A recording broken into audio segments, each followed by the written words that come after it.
बहुत सारी चीज़ें तो इम्प्रूव कर दी। 2-3 दिन का सालन होता है, बदबूदार, चाय पीने के काबिल नहीं है। हम इनको रेगुलरली चेक करते रहते हैं। 1-2 दफ़ा एमएस को हमने शिकायत की है, मगर वो इस तरह से तवज्जो नहीं देते। महंगाई की वजह से इधर आ रहे हैं, ठीक है, क्या ताकि वहाँ जाके इलाज फ्री हो सके। जो हम इनको गाइडलाइन देते हैं इनमें से कुछ इन्होंने इम्प्रूव भी किया है। बिरयानी हो गई, उसका जायका इस तरह का आता है जैसे बासी बासी होता है। रोटी भी मन मर्जी की रेट का है। जो लोग यहाँ पानी पिए उनको साफ सुथरा पानी मुहैया हो।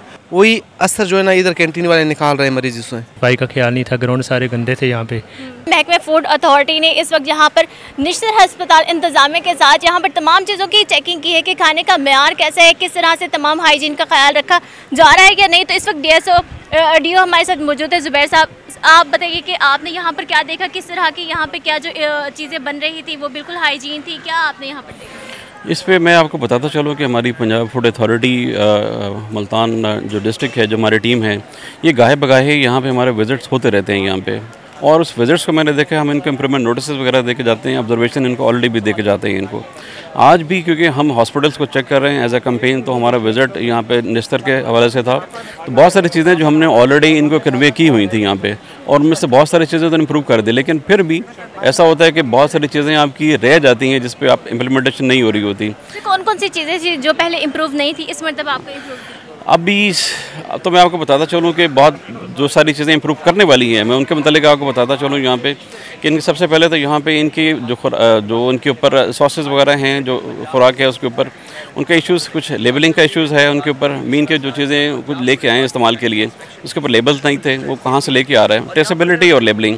तो उनको कहा है कि जहाँ से लेके आ रहे होते हैं उसके ऊपर लेबलिंग लगाएं कि कब लेके आ रहे हैं, कब तक इसका इस्तेमाल है, इसके इंग्रेडिएंट क्या हैं इसके ऊपर, वो उन्होंने लिखने हैं। इसके अलावा वहाँ पे MRDs, उसकी जो डेट्स हैं वो सॉसेस के ऊपर नहीं थी वहाँ पे, और खुराक के ऊपर नहीं थी। तो उनसे क्या है, जब आप इसको इस्तेमाल के लिए ओपन करते हैं तो उसके बाद उसके ऊपर MRDs लगा दें उसके ऊपर।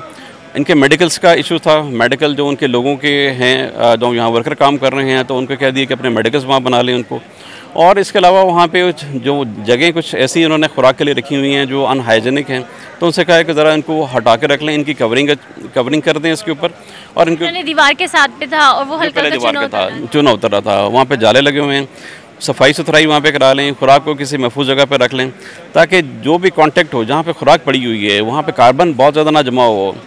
उनके डस्टबिन थे जो ओपन थे, उनसे कह दिया कि उनसे अपने डस्टबिन ऐसे रख लें जो कवर्ड हों उसके ऊपर, और इसी तरह सर्विस जो ओपन है उसको कवर्ड कर लें। तो ये चंद इशूज़ हैं। सर, घी, अगर आपने हर चीज़ बहुत हाइजीन रखी हुई है, लेकिन अगर घी ख़राब है तो यहाँ का घी के बारे में आप बताएं। जी, ऑयल हमने वो उसको चेक किया है, रीडिंग वो हमने आपको दिखा भी दी है। रीडिंग यहाँ पे एक 24 एक स्टैंडर्ड है TPM जो ऑयल का होना चाहिए, वो यहाँ पे हमने देखा है वो 20 है। यानी मीन के जब उसने इस्तेमाल किया होगा, अभी इस लिमिट के अंदर है कि वो इसको इस्तेमाल कर सकता है, लेकिन उसको कह दिया है क्योंकि बिल्कुल एक लिमिट तक पहुँचा हुआ है तो उसको डिस्कार्ड कर दे और इसको फ्रेश इस्तेमाल कर ले उसको। जी बिल्कुल, डिप्टी डायरेक्टर उमैर हनीफ साहब हमारे साथ मौजूद है। सर, आपने चीज़ों की सारी चेकिंग की है, आपको क्या लगता है कि किस तरह से यहाँ का जो खाने का इन्वायरमेंट है, हाइजीन है, किस तरह की? मैडम, हम इनको रेगुलरली चेक करते रहते हैं और इसमें जो हम इनको गाइडलाइन देते हैं इनमें से कुछ इन्होंने इम्प्रूव भी किया है, बट अभी बहुत सी ऐसी चीज़ें हैं जिनको मज़ीद इम्प्रूव होना चाहिए। जैसा कि वाटर फिल्ट्रेशन प्लांट है, उसके लिए मैंने रिकमेंड किया कि वहाँ पे हो, ताकि जो लोग यहाँ पानी पिए उनको साफ़ सुथरा पानी मुहैया हो। उसके साथ साथ जो है इनके फ्रीज़र में स्टोरेज के काफ़ी इश्यूज़ हैं, और इसके अलावा जो है जो ओपन ड्रेनेज है जो कि सोर्स ऑफ कंटेमिनेशन होता है वाटर की, और उसमें से कुछ पेस्ट भी निकल के आते हैं, तो उसके वाले से भी गाइड। सिर्फ अवेयरनेस दी है या फिर जुर्माना भी आयद किया गया ताकि दोबारा ना हो? जी मैडम, आज जो है हम इनको फ़ाइन भी कर रहे हैं, कानून के मुताबिक जो है वो भी फ़ाइन कर रहे हैं इनको।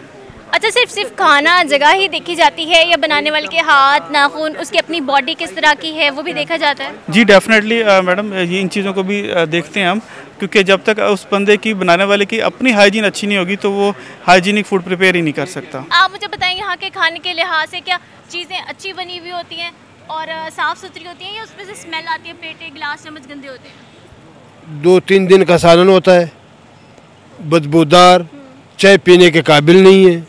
अगर कहते हो तो मैं अभी मंगवाता हूँ, इधर बैठ के पियो, चेक करो खुद। और सालन भी ऐसे ही है, रोटी भी मन मर्जी की रेट का है। अच्छा। जी, कोई हाल प्रसाद नहीं है। जली हुई तो नहीं होती? जली हुई भी, पुरानी रोटी भी सुबह की पकी हुई दबी हुई होती है। यहाँ तो आते ही मरीज है, तो फिर मरीजों को वो खाना तो और नुकसानदेह होता है। और नुकसानदेह। बाजार से खरीदते, ताज़ा रोटी बाजार से लाते, इधर ये कुछ भी नहीं, खाने के काबिल नहीं है ये भी। आपने कभी इनको कहा कि भाई हम तो मरीज को खिलाना है तो वो तो खाएंगे नहीं इस तरह का खराब? सुनते नहीं है। क्या कहते हैं? ठीक है, ऐसे ही मिलेगी खान साहब, ऐसे ही मिलेगी खान साहब। हाँ, यही रोटी है, लेने ले, नहीं ले न ले। कीमत सही होती है? कीमत किधर है? बाजार से 15 रुपये रोटी है, 20-25 रुपये देते, बल्कि 30 रुपये की रोटी देते। जी जी। अच्छा, हमारे साथ एक और भाई भी मौजूद हैं। सर, आप बताएं कि यहाँ का जो आपने खाना वगैरह खाया है, चीज़ें हैं, आपको कैसी लगती है? यहाँ की कैंटीन का क्या हाल है? बाजी कैंटीन तो ठीक है एक लिहाज से, लेकिन जो अशिया है ना बहुत महंगे दे रहे हैं। ठीक है, यहाँ पे निश्तर पे लोग आ रहे हैं, इसलिए नहीं आ रहे हैं कि वहाँ पे सहूलियात या और कुछ चीज़ें महंगाई की वजह से इधर आ रहे हैं। ठीक है, क्या ताकि वहाँ जाके इलाज फ्री हो सके। ठीक है, वही असर जो है ना इधर कैंटीन वाले निकाल रहे हैं मरीज उसमें। अच्छा, यानी जी, चीज़ें बहुत महंगी हैं। चीज़ें बहुत महंगी है और चीज़ों में से स्मेल तो नहीं आता, एक्सपायरी तो नहीं होती? नहीं, स्मेल नहीं आता। स्मेल जी, ठीक है। भाई साहब कह रहे थे कि चीज़ें बहुत ख़राब हैं, खाने के काबिल नहीं है, तो आपको यहाँ की कैंटीन कैसी लगी अब तक? वैसे तो काफ़ी हद तक बेहतर है सूरत हाल, मगर कुछ चीज़ें हैं जिसमें बिरयानी हो गई, उसका जायका इस तरह का आता है जैसे बासी बासी होता है, यानी कि यूज़ पुरानी यानी कि ताज़ा नहीं होती। इसी तरह जैसे वो फ्रूट चाट है, फ्रूट आइसक्रीम है, उसका जायका भी इस तरह का ही है जैसे बासी बासी होता है, फ्रेश नहीं होती। तो आपने कभी कहा कि ये तो बासी लग रही है? हाँ, 1-2 दफ़ा MS को हमने शिकायत की है, मगर वो इस तरह से तवज्जो नहीं देते। या दी भी होगी तवज्जो तो शायद वो 1 दफ़ा कहते हैं या 2 बार कहते हैं, दोबारा विज़िट के लिए नहीं आते, तो फिर बाद में ये वही सूरत हाल हो जैसे होती है। अब आप याद देख रहे हैं यहाँ पे सफाई है, कल यहाँ पे सफाई की सूरत हाल नहीं थी, शायद इनको इल्म था यहाँ पे मीडिया वाले आ रहे हैं तो उन्होंने यहाँ पे सफाई का वो एहतमाम किया, सफाई वगैरह की। यानी इन्हें पता था कि यहाँ पे इंस्पेक्शन होनी है, इसी वजह से इन्होंने खाने का मेयार हर चीज़ बेहतर की और सफाई आज हुई है, वरना नहीं थी। सफाई का ख्याल नहीं था, ग्राउंड सारे गंदे थे, यहाँ पे डस्टबिन यानी कि फैली हुई थी यहाँ पे ना, वैसी सूरत हाल नहीं थी जैसे होनी चाहिए थी। जी बिल्कुल, इनका कहना है कि आज शायद इन लोगों को पता चल गया था, इसी वजह से चीज़ें बहुत बेहतर हो गई थी, वरना कल यहाँ पे गंद मचा हुआ था, चीज़ों में से स्मेल आ रही थी।